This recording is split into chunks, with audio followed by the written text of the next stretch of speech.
On va passer au traitement. Donc, c'est maintenant le docteur Julie Traclet qui est praticien hospitalier depuis quelques années dans le service et qui s'occupe également particulièrement des maladies pulmonaires rares, qui va nous parler du traitement et en particulier des médicaments. Alors dans la journée, on va voir qu'il n'y a pas que les médicaments, hein, bien entendu, mais c'est quand même une partie importante et qui souvent amène des questions. Donc, bonjour à tous, le micro marche. Donc, je suis Julie Traclet, je suis un des médecins pneumologues également dans le service qui est spécialisé dans les maladies pulmonaires rares. Donc, je vais vous parler des traitements médicamenteux et des essais thérapeutiques qu'on a actuellement dans le service, parce que c'est souvent des choses qui vous intéressent et qui vous interpellent. Pour les traitements médicamenteux, je vais essentiellement me concentrer sur les traitements antifibrosants, parce que faire le catalogue de l'ensemble des médicaments dont on dispose, notamment dans les formes non idiopathiques de fibrose, c'était un petit peu long et laborieux, mais on pourra en discuter après au moment de la discussion si ça vous intéresse. Donc je voulais revenir, mais le docteur Ahmad l'a très bien fait, sur le fait qu'il y a différentes formes de pneumopathie interstitielle diffuse, et notamment des formes qu'on appelle idiopathiques, donc qui se développent par elles-mêmes, possiblement favorisées par d'autres facteurs, mais dont on n'a pas de cause bien évidente, dont le chef de file est la fibrose pulmonaire idiopathique. Mais vous pouvez voir qu'il y a tout un listing d'autres maladies pulmonaires idiopathiques qui sont les pneumopathies interstitielles non spécifiques, les pneumopathies interstitielles desquamatives ou les pneumopathies interstitielles inclassables. Vous avez parfois ce diagnostic-là. Vous pouvez vous dire, mince, ils ne savent pas ce que j'ai. Mais en fait, non, c'est une maladie également à part entière, sauf qu'on n'arrive pas bien à la faire rentrer dans les autres cases, mais c'est pas pour ça que c'est pas un diagnostic en soi.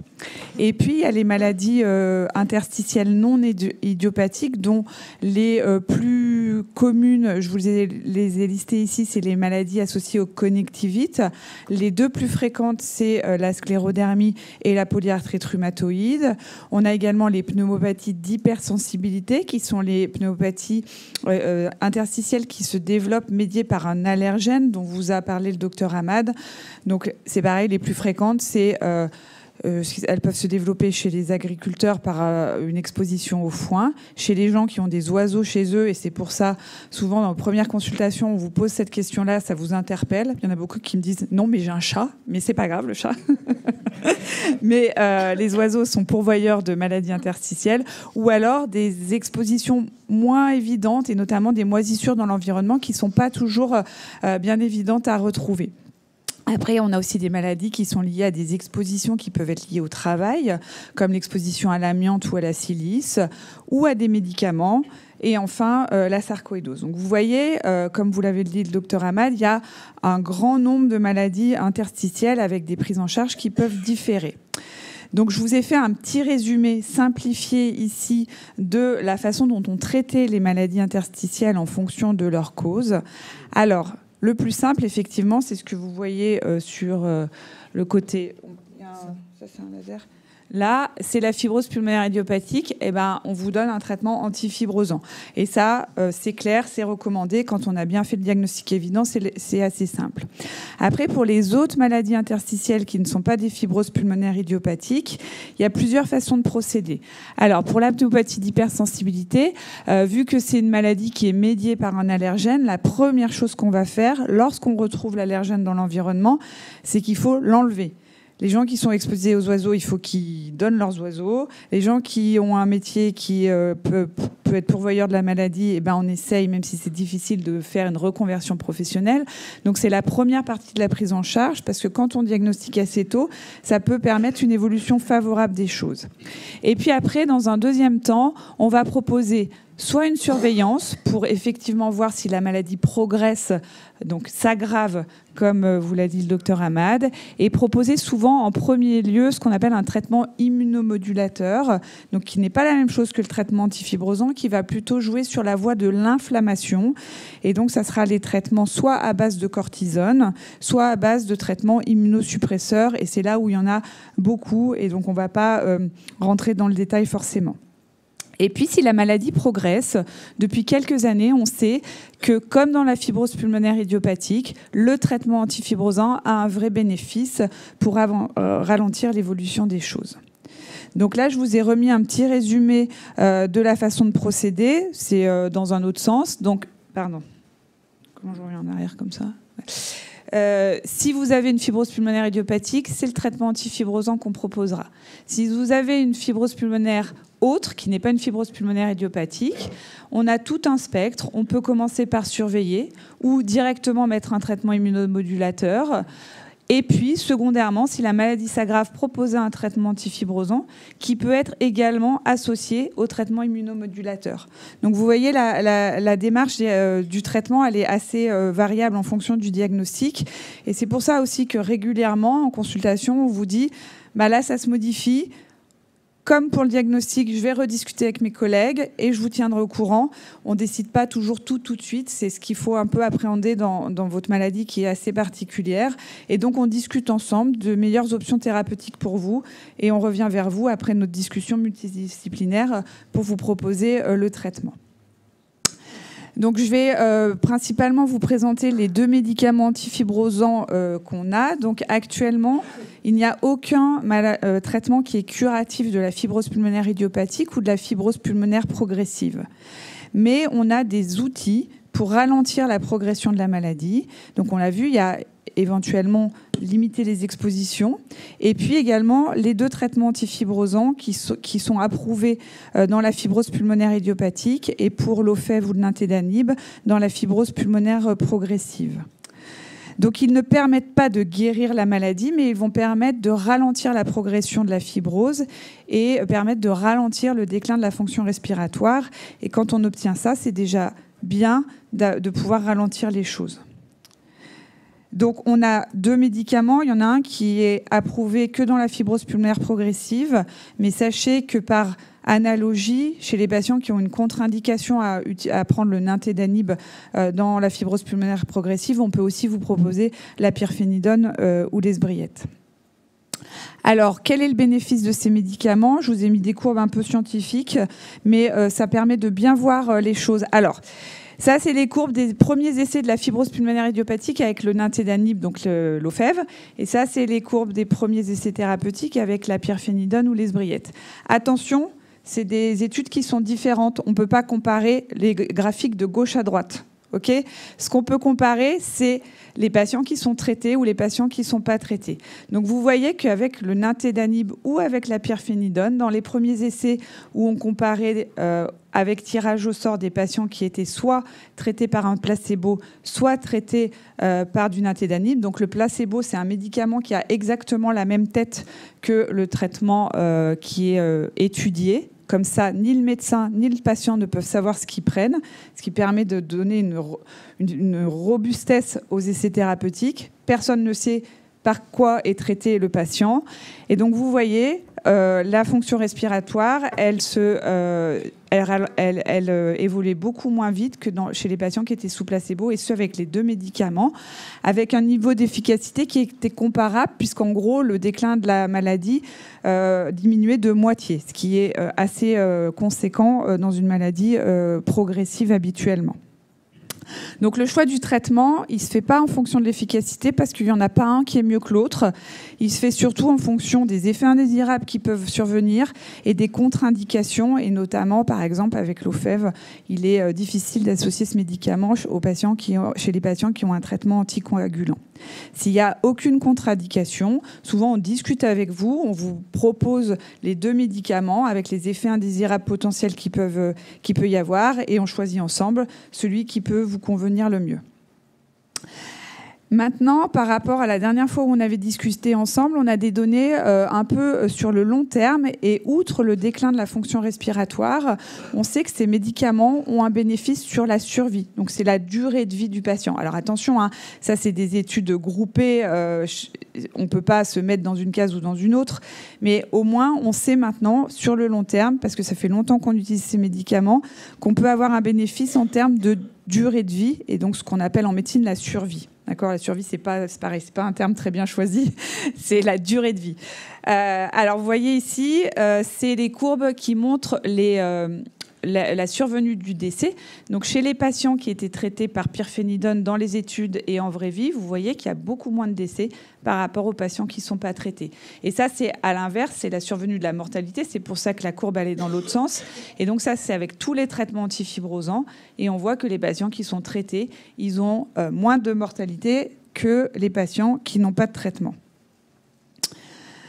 Alors, ces traitements, ils sont efficaces, mais ils ont des effets indésirables. Alors, je ne vais pas insister parce que je crois que vous avez une présentation cet après-midi par l'équipe d'Opale, notamment sur les effets indésirables. Mais sachez que les effets indésirables les plus fréquents, c'est les troubles digestifs, avec pour l'OFEV principalement les douleurs abdominales et les diarrhées. Et puis pour la pyrphénidone, plutôt une sensation de moins d'appétit. On peut avoir des troubles digestifs de moins bonne digestion. Et puis pour l'esbriette ou la pyrphénidone, un effet indésirable qui est assez particulier, qui est l'effet indésirable cutané, avec les éruptions cutanées et surtout une plus grande sensibilité vis-à-vis du soleil.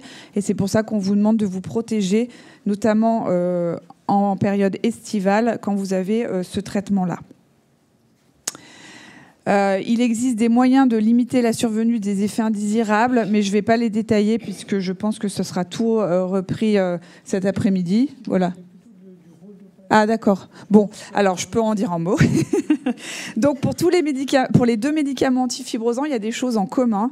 Et surtout, ce qui est hyper important, je pense qu'on vous le dit, mais on vous dit beaucoup de choses au moment de la consultation. Alors souvent, Anne reprend les choses avec vous après. C'est qu'il faut bien prendre le médicament au milieu du repas. Il faut commencer à manger, prendre le médicament, finir de manger, et pas prendre le médicament, manger, ou manger, prendre le médicament. Donc c'est vrai qu'il faut y penser au milieu du repas, mais vraiment, ça change la tolérance digestive et c'est hyper important. Bon, et bien évidemment, si vous avez des diarrhées et des vomissements, on vous donne des traitements symptomatiques, mais il faut penser à vous réhydrater pour pas aggraver le phénomène qui pourrait s'auto-entretenir. Et puis, chez les patients qui ont la pyrphénidone, il faut faire attention à l'exposition solaire. Donc, on vous demande souvent de sortir avec un chapeau, notamment chez les messieurs qui ont une calvitie, c'est hyper important parce que ça fait mal après. Et puis mettre des manches, parce qu'en fait, le meilleur moyen de se protéger du soleil, c'est de mettre des manches longues et des pantalons longs, un peu larges, pour éviter d'exposer les zones. Et puis, bien évidemment, vous avez toujours la solution de la crème solaire qu'il faut prendre en mode écran total pour que ce soit plus efficace possible. Alors, d'autres choses, j'ai pas fait de diapo, mais il y a des choses également qui sont importantes, qui sont les mesures associées. Je vais pas détailler l'oxygénothérapie et la greffe parce que vous avez des présentations dédiées, mais on n'a pas fait de présentation spécifique sur tout ce qui est les mesures associées. Et donc, on insiste lourdement et à chaque consultation, et peut-être que vous trouvez ça un peu redondant, mais vraiment, nous, ce qu'on vous demande, c'est d'être à jour de vos vaccinations. Parce qu'on l'a vu, les infections, ça peut enclencher le phénomène de la fibrose ou l'aggraver, et ça peut être aussi pourvoyeur d'exacerbation. Donc on vous demande toujours, si vous êtes bien à jour, de la vaccination antigrippale qu'il faut faire chaque automne, de la vaccination anti-pneumococcique qui n'est pas très contraignante puisqu'on l'a fait qu'une fois tous les 5 ans, et de la vaccination anti-Covid maintenant qui est vraiment indispensable, et c'est sûr que c'est un peu plus contraignant parce qu'on vous le demande de la faire tous les 6 mois. Mais c'est vraiment important parce que la vaccination anti-Covid, les recommandations, c'est tous les 6 mois et c'est même tous les 3 mois chez les patients qui sont sous immunosuppresseurs. Donc c'est vrai que ça, on a l'impression que ça revient tout le temps, mais c'est vraiment important parce qu'une infection par le Covid, ça peut aggraver les choses et puis ça peut déclencher une exacerbation. Et l'exacerbation, c'est un phénomène d'emballement de la fibrose qui est souvent extrêmement grave et qui pour nous est un enjeu thérapeutique important. Donc tout tant qu'on peut limiter les exacerbations, c'est vraiment important. Donc il y a les vaccinations. L'autre chose, vous en avez déjà bien parlé avant, c'est l'exposition à la pollution. Alors bon, on n'y peut rien, on habite où on habite. Mais les jours de pic de pollution, il faut éviter de sortir. Il ne faut surtout pas faire d'activité physique les jours où il y a des pics de pollution, puisque c'est pareil, vous avez un risque d'avoir une exacerbation si vous êtes en effort physique avec une hyperventilation et l'exposition à la pollution. Et puis, comme vous l'avez dit également, il y a l'exposition intérieure. On néglige souvent la pollution intérieure, donc il faut bien aérer tous les jours chez soi, changer les filtres de l'aspirateur, etc. Vérifier qu'il n'y ait pas de moisissures, notamment dans les VMC, dans les cuisines et les salles de bain. Donc tout ça, c'est extrêmement important. Vous êtes pour certains en âge d'avoir des enfants petits ou des petits-enfants. Quand ils sont malades, eh ben, on ne va pas les voir parce que c'est pareil, il y a un surrisque d'infection et on ne peut pas être vacciné contre tout. Les enfants, ils ont beaucoup de VRS ou d'autres virus et donc il faut éviter au maximum les contages infectieux. Donc tout ça, c'est toutes des mesures associées qui sont importantes et qu'il ne faut pas négliger. Je pense que j'en ai fini avec... Et bien évidemment... Si vous êtes malade ou si votre entourage est malade ou si vous allez dans des lieux bondés, comme ici, d'ailleurs, je ne vous félicite pas. Il faut mettre un masque. Il y a quelques masques au fond sur la petite table. Je voulais amener une grosse boîte, mais à culpa, j'ai oublié. Mais n'hésitez pas à porter un masque si vous le souhaitez. En tout cas, quand vous allez dans les centres commerciaux, au cinéma, au théâtre, n'hésitez pas parce que les gens ne font pas forcément attention quand ils sont malades à eux mettre un masque. Donc si vous pouvez vous limiter les contages infectieux, c'est également important. Alors, la deuxième partie de la présentation va s'axer sur les essais thérapeutiques. Alors, c'est un peu catalogue, mais souvent, c'est bien d'être au courant de ce qui se passe dans sa maladie, dans ces maladies, et de connaître ce qu'on peut vous proposer. Alors, les essais thérapeutiques, il y a souvent beaucoup de questions. Pourquoi faire ? Pourquoi faire ? Si aujourd'hui, vous avez l'esbriette ou l'OFEV, c'est parce qu'il y a des patients qui ont participé à des essais thérapeutiques et qui ont pu montrer que ces médicaments étaient plus efficaces que ce qu'on faisait avant, c'est-à-dire pas grand-chose. Et donc, pourquoi faire ? Pour faire progresser la science. Alors, c'est sûr qu'on ne le fait pas toujours à titre individuel. On ne sait pas, quand on rentre dans un essai, si le médicament va être efficace. Mais on le fait globalement pour la collectivité et pour les patients qui ont les mêmes maladies que nous et pour le futur. Donc, pourquoi faire ? C'est pour valider la mise sur le marché des médicaments et juger de leur efficacité. C'est quoi un placebo ? Je vous l'ai dit, c'est un médicament qui a exactement la même forme que le médicament qui est testé. Donc, ce qui permet en fait que ni le médecin ni le patient ne sachent quel médicament ils prennent, et ça évite ce qu'on appelle les biais d'une étude, donc les croyances.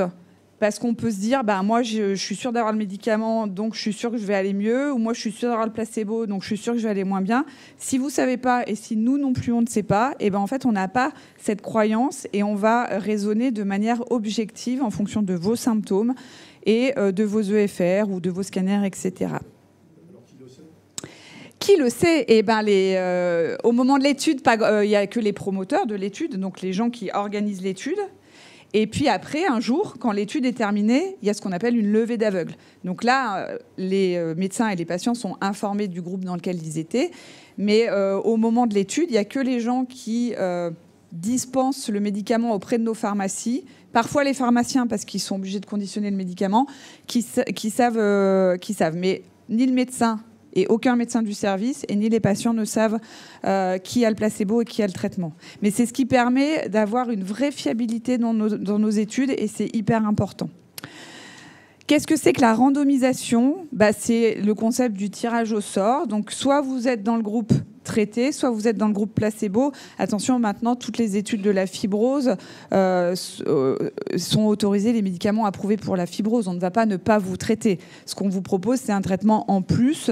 Et pour savoir s'il est efficace, on est obligé de passer par cette phase qui est le tirage au sort, avec des gens qui sont traités et des gens qui ne sont pas traités.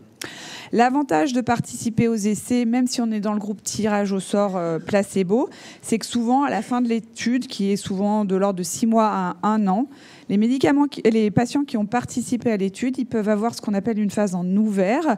Et donc là, tous les gens qui ont participé reçoivent le médicament en ouvert, d'autant plus s'il y a des signaux positifs sur les premières analyses, et ce qui permet en fait d'avoir en avant-première le médicament. Et c'est souvent un petit peu la récompense pour avoir joué le jeu pendant 6 mois à 1 an avant.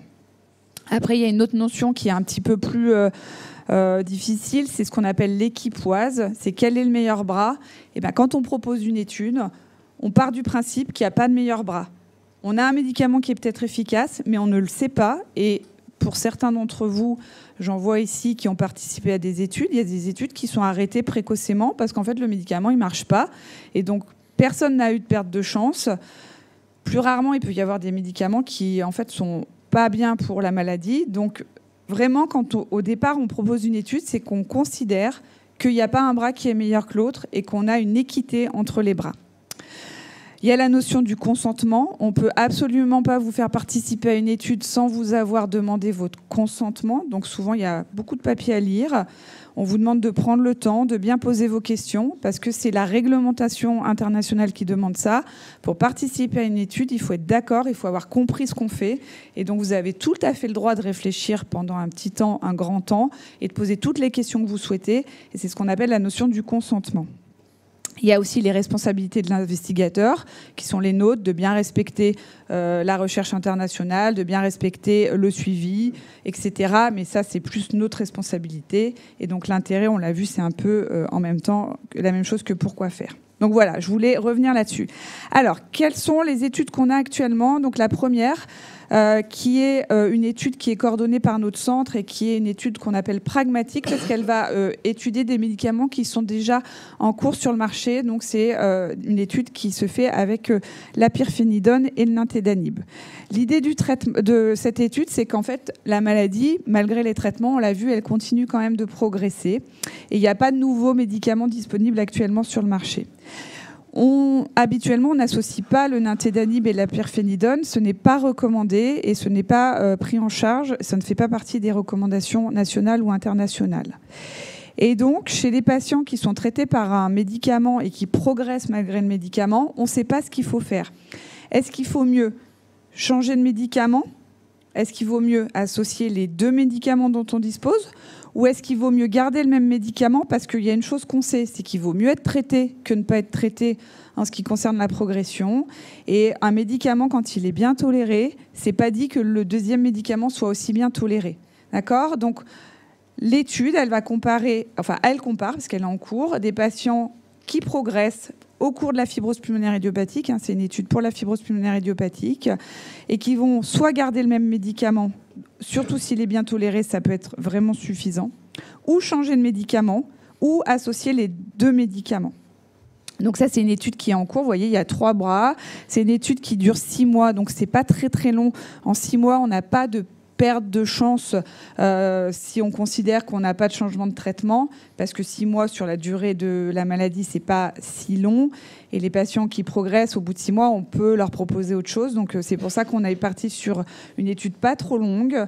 Et elle va comparer l'efficacité de l'association des deux médicaments et aussi la tolérance, parce que c'est des médicaments, vous avez vu, qui ont des effets indésirables. Et est-ce qu'avoir les deux médicaments, c'est pourvoyeur de plus d'effets indésirables? C'est important. Et ce qu'on va mesurer essentiellement, c'est la capacité vitale, qui est donc le reflet de votre fonction respiratoire. Les critères d'inclusion, donc ça c'est toujours important dans une étude, il faut remplir ce qu'on appelle des critères d'inclusion, puisqu'en fait, si on veut valider une démarche diagnostique, il faut que les patients soient comparables.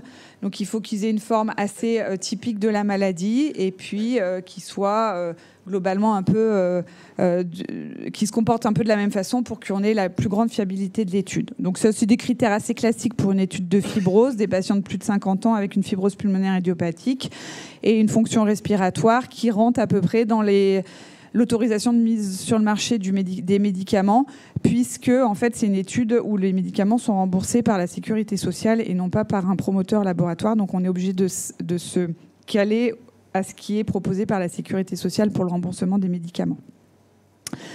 Voilà. Et puis, on a plein d'autres choses. Alors, plein. Ça dépend des périodes, mais on a plein d'autres choses. Comme je vous l'ai dit, la fibrose, il y a plusieurs phénomènes. Il y a les phénomènes inflammatoires et puis il y a les phénomènes de fibrose. Et donc, on a plusieurs voies thérapeutiques qui peuvent être ciblées par des nouveaux médicaments. Et je vais vous parler des essais qu'on a en cours. J'en ai peut-être oublié, mais c'est les principaux qu'on a en cours. Donc, on a un essai en cours où le recrutement est terminé, mais j'en parle quand même parce qu'il y a peut-être des patients dans la salle qui sont dans cette étude. Donc, c'est l'essai Fibronir qui a été proposé à des patients qui ont soit une fibrose pulmonaire idiopathique, soit une fibrose pulmonaire progressive.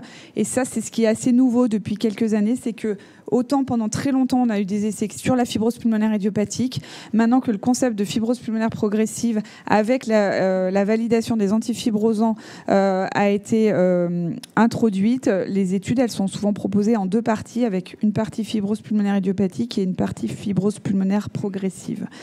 Donc, c'est ce qu'on appelle un essai de phase 3. Donc, l'essai de phase 3, c'est la dernière étape d'un essai pour que le médicament soit mis sur le marché. On sait déjà qu'il est bien toléré, on sait déjà qu'il est probablement efficace. Et là, c'est vraiment l'essai qui valide la mise sur le marché des médicaments.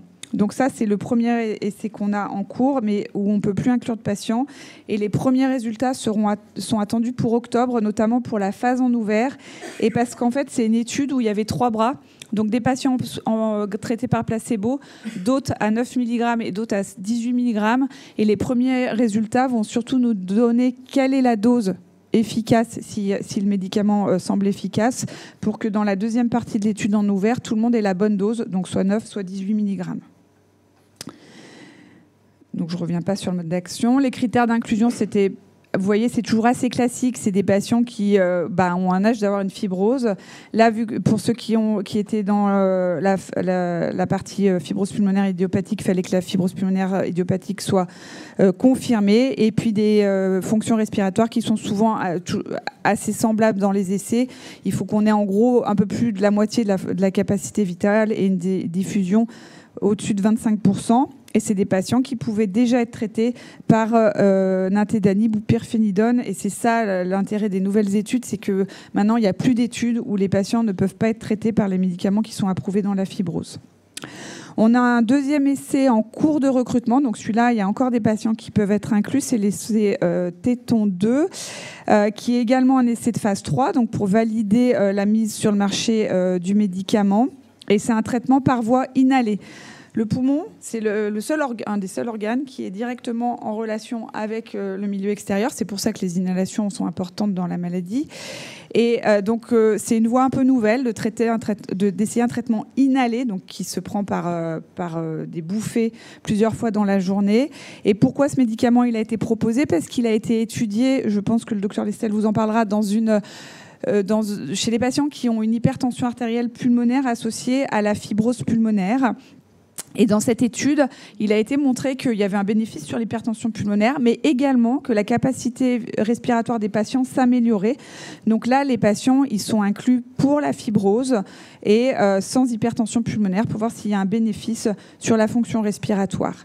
Donc les critères d'inclusion, vous voyez, c'est à peu près les mêmes que pour les autres essais. Plus de 40 ans, une capacité vitale à plus de 45%, et on peut avoir un traitement antifibrosant en plus. Il y a une autre étude en cours de recrutement, c'est l'essai Moonscape. Alors, il y a 2 cohortes. Et là, c'est bien parce qu'on a peu d'essais pour la sclérodermie. Donc, il y a une cohorte. La première cohorte, c'est 200 patients avec une fibrose pulmonaire idiopathique. Et une deuxième cohorte avec 90 patients avec une pneumopathie interstitielle diffuse et une sclérodermie qui va évaluer un anticorps monoclonal qui cible cette fois plutôt les voies de l'inflammation et de la fibrose. Donc c'est une étude de phase 2, donc c'est la phase un peu avant les études de phase 3, qui permet surtout de voir si le médicament est bien toléré et également d'évaluer son efficacité. Donc ça, c'est un essai qui peut vous être proposé actuellement au cours de la fibrose pulmonaire idiopathique et de la sclérodermie. Donc vous voyez, en fait, c'est les mêmes critères d'inclusion, une capacité vitale à plus de 45% et une diffusion à plus de 30%. Les patients qui sont dans la cohorte fibrose pulmonaire idiopathique peuvent avoir un traitement antifibrosant et les patients qui sont dans la cohorte sclérodermie peuvent avoir un traitement par tocilizumab. Pourquoi celui-là? Parce que c'est le seul qui est approuvé sur le marché américain pour le traitement de la pneumopathie interstitielle diffuse associée à la sclérodermie. Et donc l'étude, elle se comporte de la même façon pour les 2 groupes. Donc 2 cohortes, les patients ils sont randomisés, un dans le groupe traitement, un dans le groupe placebo. Elle dure 1 an l'étude et il est prévu dans un second temps, ce que je vous disais, une étude en ouvert, donc où tous les patients auront accès aux médicaments avant qu'ils soient mis sur le marché s'il est efficace. On a des essais à venir. Celui-là, il va ouvrir prochainement dans l'année. C'est l'essai Beacon IPF. Alors, c'est un médicament qui... c'est un essai qui est en phase 2B3. Donc en fait, il va y avoir une première partie de l'étude qui va sélectionner moins de patients et qui va être un peu plus courte pour évaluer quelle est la bonne dose du médicament. Et les patients qui auront été inclus dans cette cohorte pourront après bénéficier de l'étude dans une étude de phase 3, donc pour l'efficacité et la tolérance. Et donc ça, c'est une étude qui va ouvrir prochainement et qui retrouve à peu près les mêmes critères d'inclusion. Une fibrose pulmonaire diagnostiquée depuis moins de 7 ans chez des patients de plus de 40 ans qui progresse un petit peu, donc qui s'aggrave un petit peu avec une capacité vitale à plus de 45%. De la même façon, les patients peuvent déjà être traités par antifibrosants parce que maintenant, ça nous semble non éthique de faire des essais contre placebo sans les traitements antifibrosants.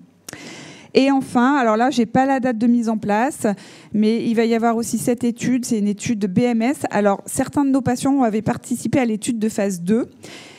Et cette étude de phase 2 a montré un bénéfice et une bonne tolérance du médicament, mis à part des petites hypotensions, mais qu'on va surveiller. Et donc l'étude va être proposée dans une étude de phase 3, à la fois pour la fibrose pulmonaire idiopathique et pour les fibroses pulmonaires progressives. Donc ça, c'est bien aussi parce qu'on va avoir 2 cohortes de patients, fibrose pulmonaire idiopathique et fibrose pulmonaire progressive.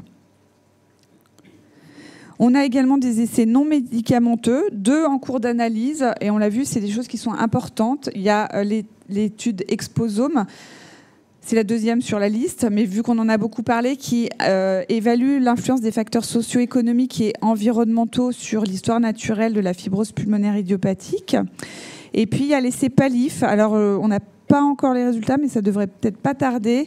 C'est une étude qui a évalué l'impact sur la qualité de vie d'une intervention d'une équipe dédiée aux soins de support, ce qu'on appelle les soins palliatifs, en plus du suivi standard par le pneumologue. Nous, on vous voit tous les 3 à 6 mois et on fait votre suivi comme ça. Et puis là, les patients, ils étaient vus une fois par mois, enfin pareil, en 2 groupes, certains, la moitié étaient vus une fois par mois par une équipe de soins palliatifs pour la prise en charge des symptômes. C'est une étude qui était originale et qui est une vraie question. Donc c'est bien démontré dans l'oncologie que c'est un intérêt, les soins de support. C'est pas très bien démontré dans les fibroses pulmonaires.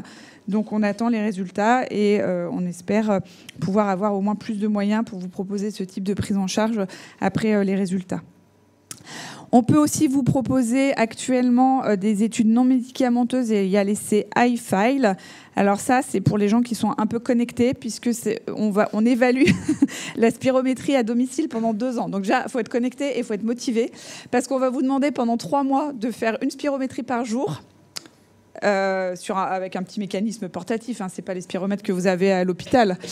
Et au bout de 3 mois, une fois par semaine, et on va vous voir à 6, 12, 18 et 24 mois.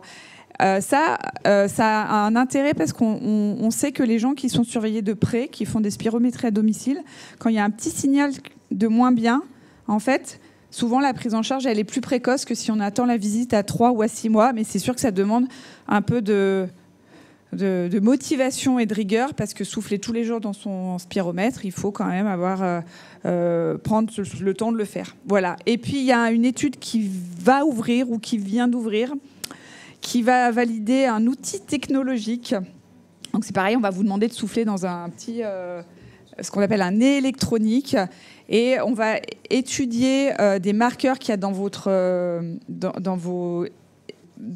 respiration, des biomarqueurs, pour voir s'il y a des critères qui peuvent nous prédire la progression de la maladie, l'effet du traitement, la mortalité et les hospitalisations. Donc c'est sûr que ça, pour vous, c'est plus théorique, ça vous paraît peut-être moins important qu'essayer un nouveau médicament, mais néanmoins, en termes de recherche et de prise en charge globale de la maladie, et nous, de prédiction, si on avait des facteurs prédictifs de réponse au traitement, eh ben, on pourrait vous dire rapidement, non, ce médicament, il n'est pas pour vous, on va essayer le deuxième, etc. Donc, c'est des choses qui sont extrêmement importantes, qui vous demandent votre participation et votre temps, mais vraiment pour le suivi des patients, c'est vraiment des choses qui sont extrêmement nouvelles et extrêmement novatrices.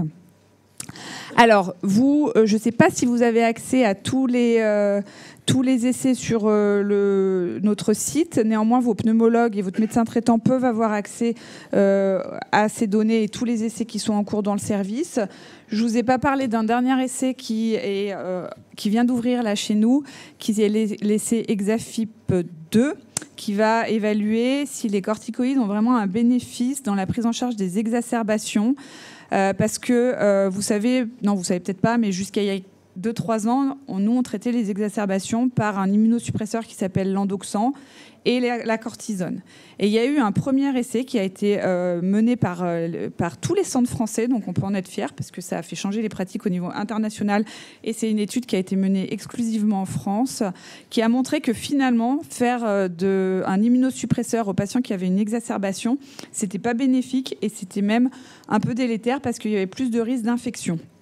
Et donc là, on va faire la même chose également sur tous les centres français qui vous ont été présentés au sein du réseau. Et on va évaluer si les corticoïdes ont vraiment un bénéfice, parce que c'est pareil, il y a certaines études qui montrent qu'il pourrait y avoir un petit surrisque d'infection chez les patients qui sont traités par corticoïdes, et on ne sait pas si c'est vraiment le meilleur traitement pour les exacerbations. Alors ça, c'est plus compliqué, on ne peut pas vous le proposez en amont, puisqu'en fait, il faut avoir une exacerbation pour participer à cette étude. Néanmoins, sachez que c'est même sur les formes aiguës et graves, on a de la recherche et on a des progrès grâce à la recherche. Et quand on vous propose un essai, nous, on ne le fait pas pour nous, on le fait parce qu'on pense que c'est bien pour vous et que c'est bien pour l'ensemble des patients qui ont une pneumopathie interstitielle diffuse. Voilà.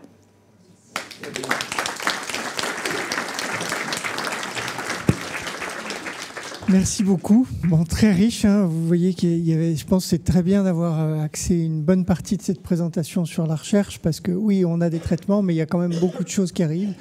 Il y a 15 ans, oui, 20 ans, il n'y avait rien du tout. Voilà. Maintenant, on a 2 médicaments, mais vous voyez qu'il y en a beaucoup derrière. Alors certes, il y a des essais qui s'arrêtent, malheureusement, parce qu'il y a des médicaments qui finalement ne sont pas à la hauteur des espérances. Et ça arrivera certainement encore. Mais sur le lot, il y en a forcément qui vont arriver à démontrer une efficacité et qui sont testés en plus de ce qui existe, sauf chez certaines personnes qui ne toléreraient pas les 2 médicaments qui sont déjà disponibles. Alors, je suis sûr qu'on va avoir des questions. Il y a eu un petit brouhaha quand on a parlé de l'aveugle. Est-ce que c'est bien clair, la notion de l'aveugle, et à quoi ça sert? Oui. Hein, donc, le médecin et le patient ne savent pas, mais l'ordinateur sait. Et l'ordinateur sait, et au moment de l'analyse, évidemment, on compare traitement versus placebo pour démontrer s'il y a vraiment une efficacité, et aussi démontrer si des effets secondaires sont liés aux médicaments. C'est-à-dire que si on a la diarrhée pendant un essai, ça peut être lié aux médicaments, mais ça peut être lié aussi à pas de chance si on a croisé un virus, une gastro. Donc à la fin, on regarde s'il y a plus de diarrhée dans le groupe traité que dans le groupe non traité. Alors, vous aviez une question ?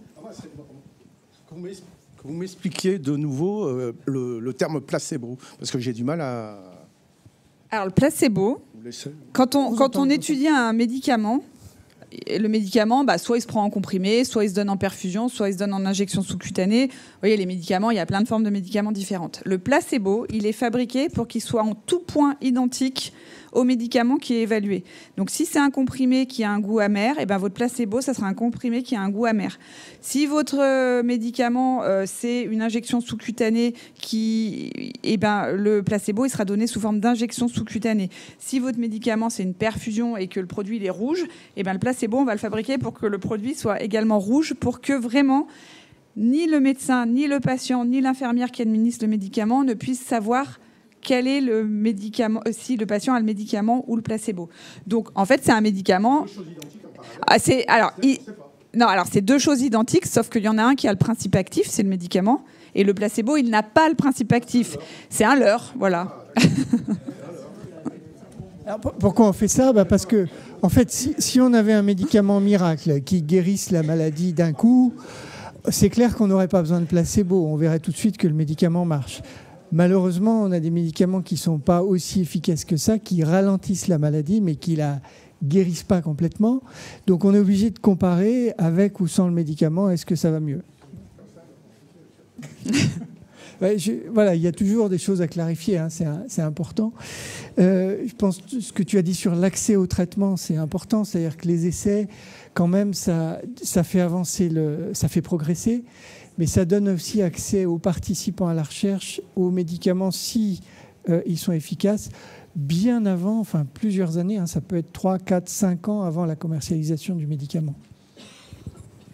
Oui, j'avais juste un petit commentaire sur les bénéfices de participer aux études. Vous avez très bien décrit les bénéfices collectifs et individuels. Je pense à un autre bénéfice individuel que nous, on ressent, patient, en fait, que vous n'avez pas cité. En fait, on est plusieurs à le ressentir. C'est que quand on participe à une étude clinique, en fait, on a l'avantage. Alors, il faut s'affranchir d'une contrainte parce que les visites au centre sont plus fréquentes. Donc, si on peut s'affranchir de ça, si c'est pas trop loin, en fait, on a un très gros avantage, c'est qu'on est vachement mieux suivi parce que on vient toutes les 6 semaines ou tous les mois à l'hôpital. À chaque fois, on voit son ou sa pneumologue préférée. On a des infirmières qui sont là pour s'occuper de nous, qui sont en petits soins. Quand il faut aller aux EFR, on passe devant tout le monde, on y va tranquille, on n'attend pas.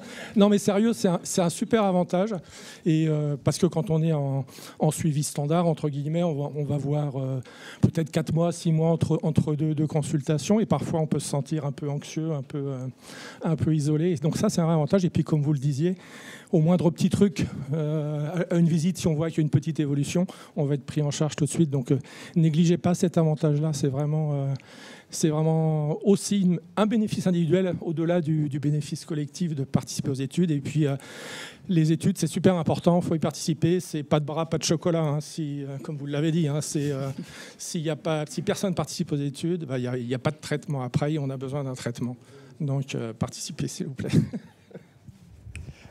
C'est un bénéfice individuel, vous le ressentez comme ça, mais c'est aussi démontré que les patients qui sont dans les essais sont mieux suivis, effectivement, parce qu'on les voit toutes les 4 semaines pour certains, toutes les 6 semaines pour d'autres. Donc la moindre petite chose surajoutée, elle est prise en compte assez tôt, en fait.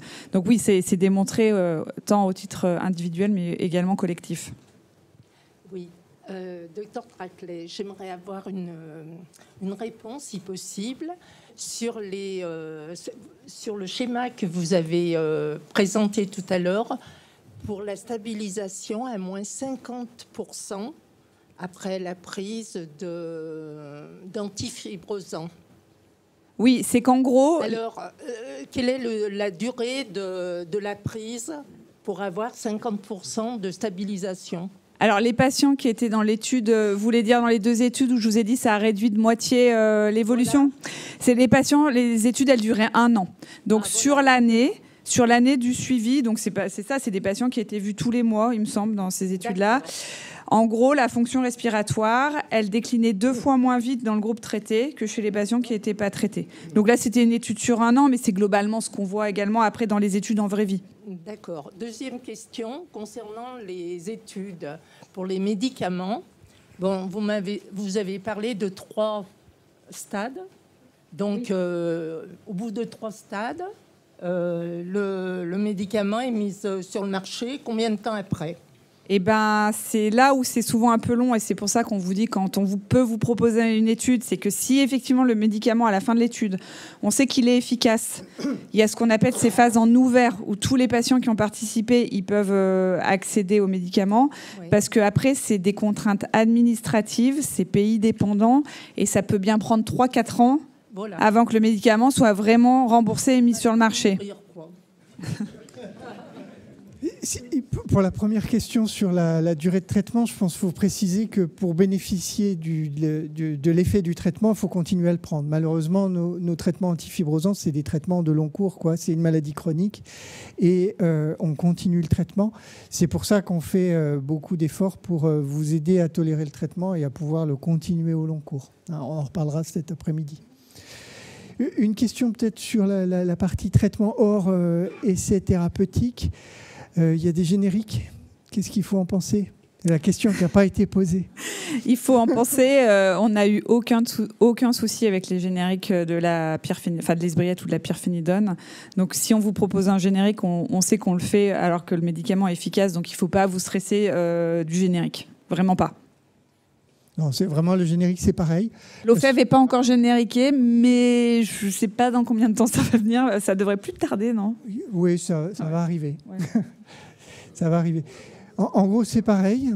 Et simplement, si vous avez un générique, allez plutôt toujours à la même pharmacie pour avoir toujours le même générique, puisque avec le temps, là, il y en a 2, je crois, peut-être 3. Il y en aura peut-être un petit peu plus à l'avenir. Mais voilà, autant avoir toujours le même, mais ça ne change rien. Et puis, allez-y. Est-ce qu'avec le générique, on peut avoir les mêmes effets secondaires qu'avec le médicament ordinaire ? Oui, parce qu'en fait, les effets secondaires, ils sont vraiment liés à la molécule, vraiment le traitement. Après, les petites variations qu'il peut y avoir sur les excipients, ce n'est pas les effets indésirables les plus classiques. Donc la photosensibilité ou les troubles digestifs, que ce soit le générique ou les brillettes, c'est pareil.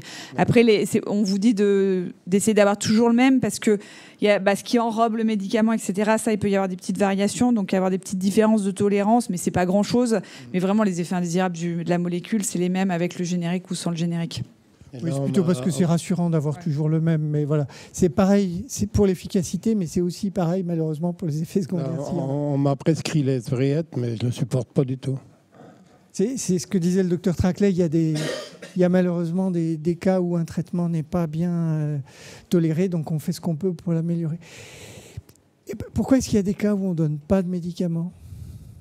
Parce qu'il y a des cas de fibrose où peut-être il y a des gens dans la salle qui reçoivent pas dans la fibrose pulmonaire idiopathique, c'est extrêmement rare qu'on ne donne pas de médicaments parce que c'est recommandé, dès qu'on a le diagnostic, de donner un médicament. Il peut y avoir des cas exceptionnels où, par exemple, la fonction respiratoire elle est extrêmement bien préservée et le sujet il est un petit peu âgé avec un surrisque d'effet indésirable. Là, on peut parfois se donner un petit temps. C'est un peu le seul cas dans la fibrose pulmonaire idiopathique. Dans les autres pneumopathies interstitielles diffuses,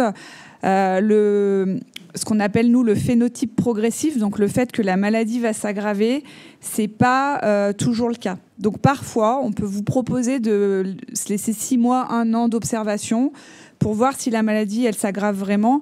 Parce que si la maladie, elle est bien stable et qu'elle s'aggrave pas du tout, avoir des effets indésirables d'un médicament qui n'est pas indispensable, c'est pas toujours très bien supporté et compris. Donc on peut vous proposer un temps d'observation quand on sait que c'est une maladie qui ne progresse pas à chaque fois.